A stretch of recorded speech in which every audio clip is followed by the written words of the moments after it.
Assalamualaikum, wahai seluruh manusia di dunia. Segala puji hanya bagi Allah, Maha Mulia Allah, Maha Benar Allah. Shalawat dan salam untuk seluruh Nabi dan Rasul yang pernah Allah utus ke dunia. Salam keselamatan, salam kesejahteraan, dan salam keselamatan untuk kita semua. Wahai seluruh umat manusia di dunia. Di video kali ini kembali saya berbicara tentang peradaban awal seperti yang saya bicarakan untuk melanjutkan berita tentang peradaban awal di video-video sebelumnya. Yang dimaksud kembali ke peradaban awal adalah menghidupkan kembali jati diri kita sebagai bangsa dan negara yang berakhlak tinggi dan bermoral mulia seperti orang-orang tua kita dan leluhur-leluhur kita dahulu. Yang mana dalam hal ini, kalau kita mau jujur dengan keadaan yang ada sekarang ini, kita ini diajak untuk berkepribadian seperti suku bangsa yang lain, yang menyebabkan kita seperti kehilangan jati diri. Seperti yang kita alami dan ketahui bersama, zaman sekarang ini mudah sekali orang-orang di sekitar kita ini saling menyakiti, saling menyalahkan, kafir mengkafirkan, dan bid'ah membid'ahkan. Bahkan banyak sekali kita dapati anak-anak durhaka yang berani kepada orang tua. Seolah-olah derajat anak sama dengan derajat orang tua. Seolah-olah orang tua orang yang setara dengan mereka. Tidak kita temukan lagi unggah, ungguh, dan tata krama di antara anak-anak kita, di antara sebagian besar dari masyarakat kita. Padahal hal-hal yang seperti itu tidak pernah sama sekali leluhur kita mengajarkan kepada kita. Tetapi untuk saat ini, kita dan anak cucu kita dipertontonkan dan secara tidak langsung bahkan dilibatkan berbuat hal-hal yang sangat tercela seperti itu. Ya.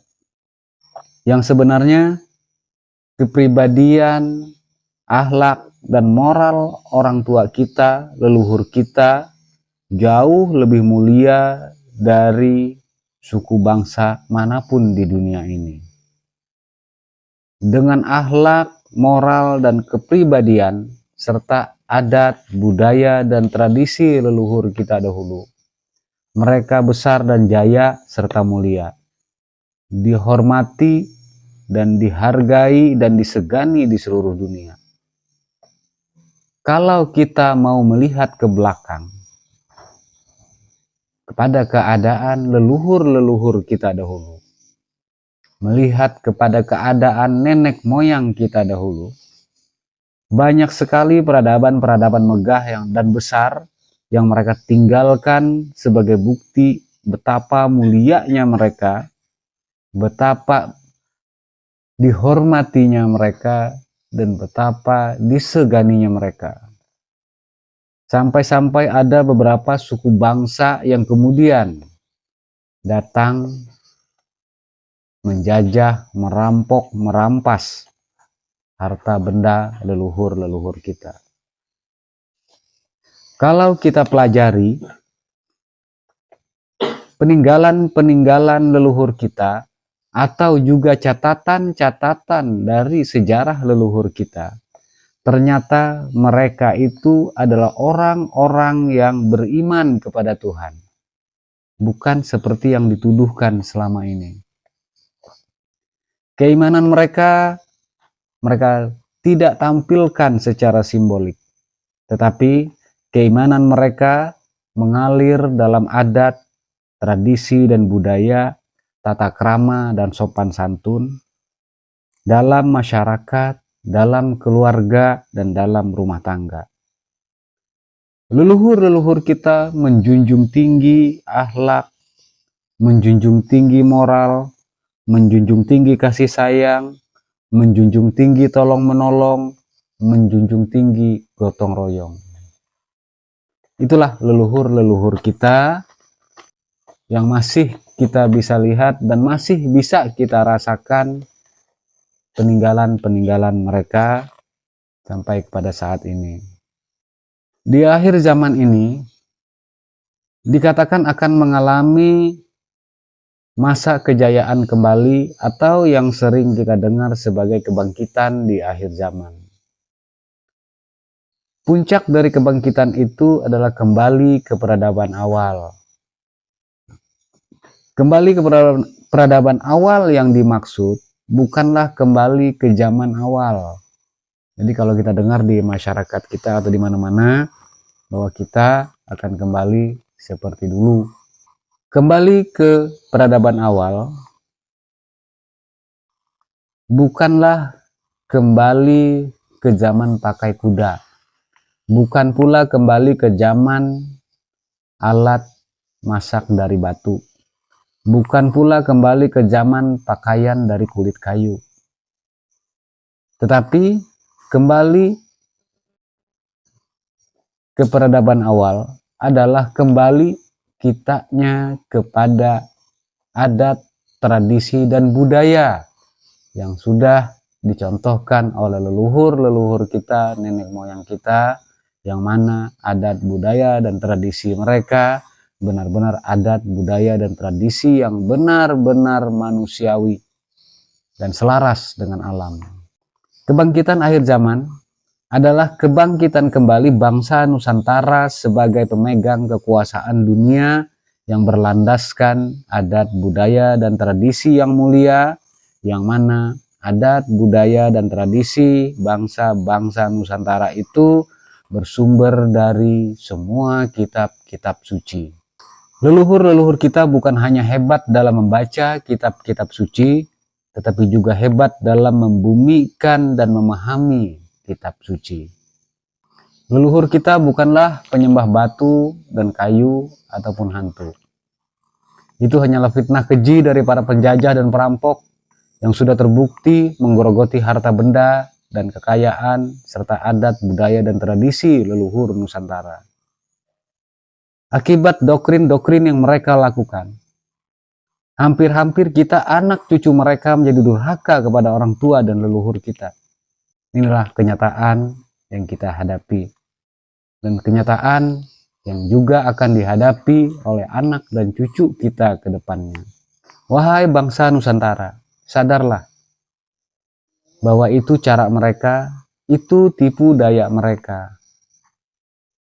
Para penjajah dan perampok itu ingin kita durhaka dan celaka seperti mereka. Wahai bangsa Nusantara, kembalilah, pulanglah, dan bertobatlah. Leluhur-leluhur kita merindukan kita. Leluhur-leluhur kita meratapi kita. Leluhur-leluhur kita menanti kita. Kita ini semua ada karena mereka. Dan mereka semua ada bersama kita, tetapi kita entah kemana. Kembalilah bersama leluhur-leluhur kita, bersama adat, budaya, dan tradisi leluhur kita. Adat, budaya, dan tradisi leluhur kita adalah pengemalan sempurna dari semua kitab-kitab suci. Sekali lagi, adat, budaya, dan tradisi leluhur kita adalah pengamalan sempurna dari semua kitab-kitab suci. Tanyakan kepada sejarah dunia. Tanyakan kepada sejarah peradaban dunia. Berapa Tuhan dari leluhur-leluhur kita? Tanyakan kepada kepercayaan leluhur kita. Berapa Tuhan mereka? Atau tanyakan kepada ahli-ahli kepercayaan kita. Kapitayan, Kaharingan, Parmalim, dan yang lain-lain. Berapa Tuhan mereka? Jawabannya bahwa Tuhan mereka Tuhan yang Maha Esa. Berbeda nama, tetapi esensi daripada zatnya sama. Tidak beranak, tidak diperanakan. Dia Maha Esa, Dia Maha Kuasa, Dia memelihara, Dia menjaga. Tanyakan juga kepada mereka, apa yang diajarkan oleh leluhur-leluhur kita dengan kepercayaan mereka yang seperti itu? Mereka semua akan menjawab, semua yang kami ajarkan adalah kebaikan. Semua yang kami ajarkan adalah perdamaian. Semua yang kami ajarkan adalah moral. Semua yang kami ajarkan adalah perilaku mulia dan memuliakan. Semua yang kami ajarkan adalah hormat menghormati. Semua yang kami ajarkan adalah sayang menyayangi. Semua yang kami ajarkan adalah saling menjaga dan saling memelihara. Kami ajarkan bagaimana manusia Nusantara berhubungan dengan Tuhan yang Maha Esa. Atau bagaimana manusia-manusia Nusantara menjadi hamba Tuhan. Kami ajarkan kepada manusia-manusia Nusantara bagaimana berhubungan dengan sesama manusia atau bersilaturahmi. Kami ajarkan bagaimana manusia-manusia Nusantara berhubungan dengan alam atau selaras dan hidup dengan alam. Anak cucu kami iringkan doa sejak masih berupa segumpal daging sampai mereka berpulang kepada Tuhan yang Maha Esa. Anak cucu kami bacakan, kami nyanyikan kidung-kidung dari Jabur sampai pada doa-doa dari Al-Quran. Walaupun dalam bahasa kami masing-masing. Jadi seperti yang kita tahu, bahwa di Nusantara ini, anak-anak cucu itu, atau orang-orang Nusantara ini, adalah orang-orang yang bisa dikatakan manusia doa. Kenapa bisa dikatakan manusia doa? Sebelum mereka menjadi apa-apa di dalam perut, mereka sudah dibacakan doa-doa. Ini kalau kita kembali ke peradaban, tradisi, adat dan budaya leluhur kita. Baru saja umur kandungan dalam perut 3 bulan, 10 hari atau 4 bulan. Itu sudah dibacakan doa-doa, yang mana pada fase ini adalah fase ditiupkan ruh ke dalam rahim. Setelah masuk masa 7 bulan, kembali dibacakan doa-doa dengan berbagai macam tata cara dari suku bangsa yang ada di Nusantara masing-masing. Kemudian masuk fase 9 bulan, kembali diadakan acara doa-doa dengan cara dan budaya masing-masing juga.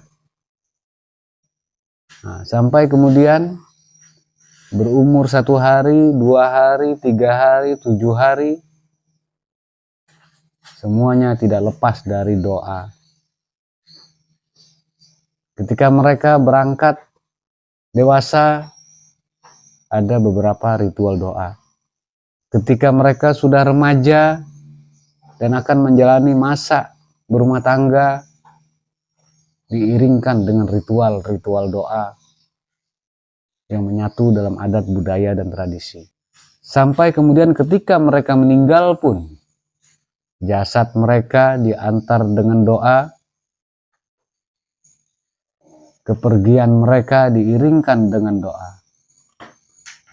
Betul-betul suatu tatanan yang sangat rapi, suatu tatanan yang begitu menyejukkan dan begitu memuliakan anak cucu Adam sebagai manusia-manusia Nusantara. Tidak masalah bahasa yang berbeda-beda, Tidak masalah doa dengan bahasa yang berbeda-beda,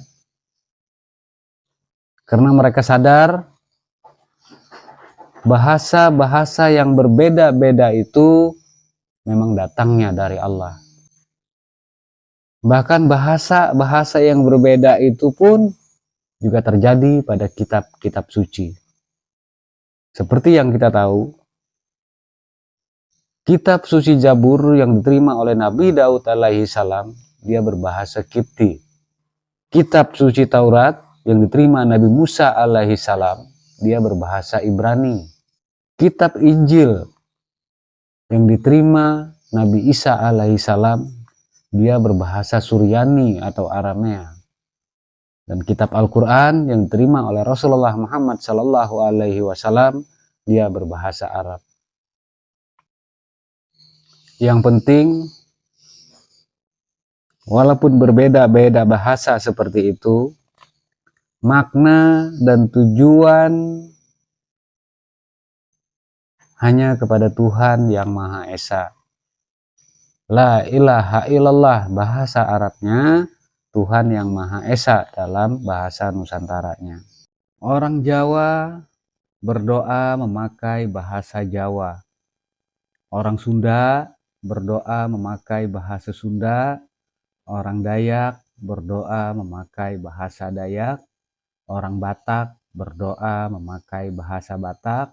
Orang Bugis berdoa memakai bahasa Bugis. Begitu juga dengan suku-suku yang lain.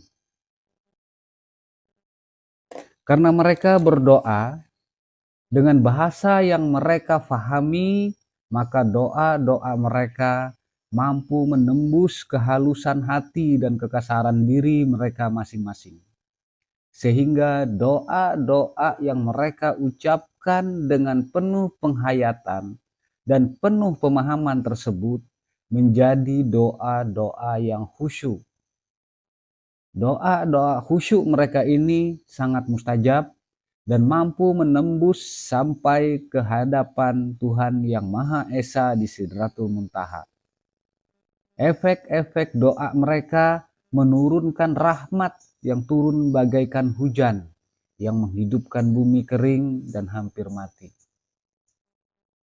Inilah kemuliaan-kemuliaan leluhur-leluhur kita yang mereka beriman kepada Allah sesuai dengan yang ada pada diri mereka, sesuai dengan jati diri mereka. Karena bagaimanapun juga, perbedaan adat, istiadat, dan budaya dari setiap suku bangsa itu muncul bersumber dari ajaran-ajaran kitab suci juga sebenarnya. Karena Allah Subhanahu wa Ta'ala menurunkan petunjuk kepada manusia tidak pernah putus mulai dari Adam alaihi salam sebagai manusia pertama.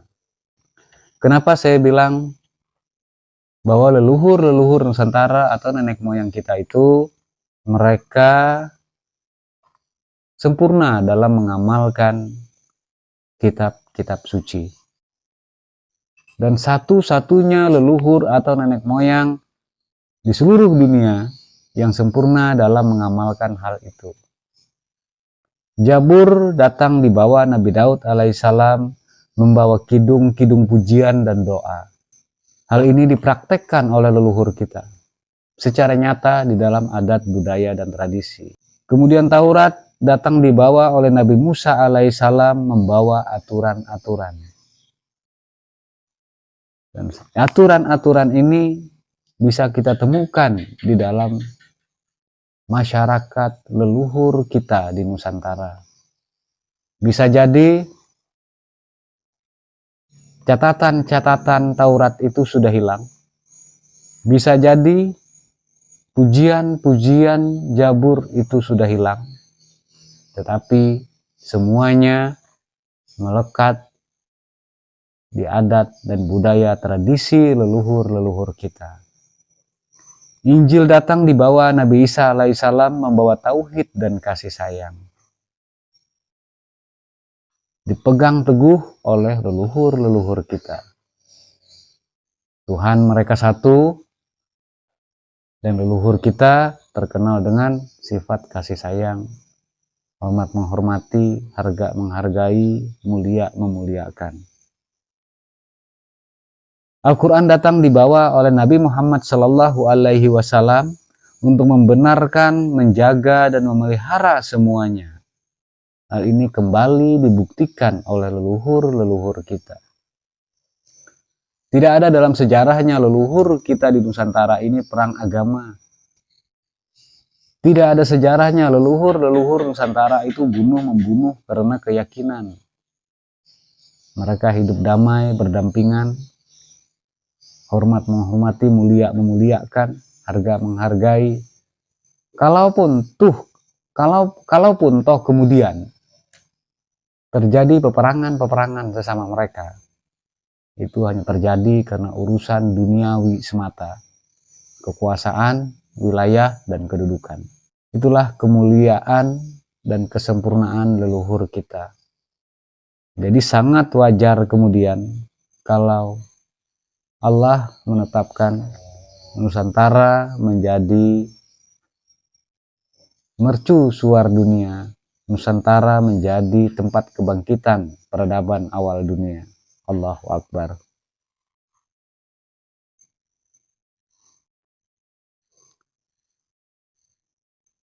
Wahai penjajah dan perampok, kalian datang untuk membagi-bagi kitab suci, tetapi bagi leluhur kami, kitab suci tidak pernah terbagi, tapi justru menjadi jati diri.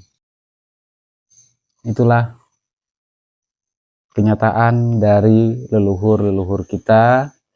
Itulah kebenaran jati diri leluhur-leluhur kita, yang mudah-mudahan hal ini bisa mengingatkan kita kembali, bisa menyadarkan kita dari tidur kita, bisa menyadarkan kita dari kelengahan kita, bahwa sesungguhnya Nusantara itu dahulu adalah sebuah wilayah, adalah sebuah negara, sebuah bangsa yang pernah sempurna di dalam menyambut kitab-kitab suci Allah untuk dipraktekkan secara nyata di dalam kehidupan mereka. Kiranya cukup sekian yang bisa saya sampaikan. Mudah-mudahan apa yang saya sampaikan ini bisa mewakili apa yang diinginkan oleh ruh-ruh leluhur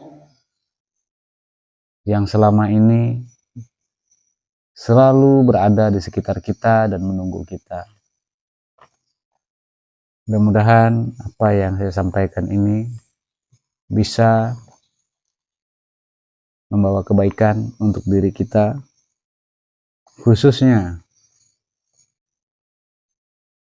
rakyat-rakyat Nusantara seluruhnya. Segala puji hanya bagi Allah, Maha mulia Allah, Maha benar Allah. Salawat dan salam untuk seluruh Nabi dan Rasul Allah. Salam kesejahteraan, salam keselamatan, salam kemuliaan untuk kita semua. Assalamualaikum wahai seluruh umat manusia di dunia. Kau pernah menjadi penyelamat hidupku yang gelap, tersapu rinduku walau sekejap.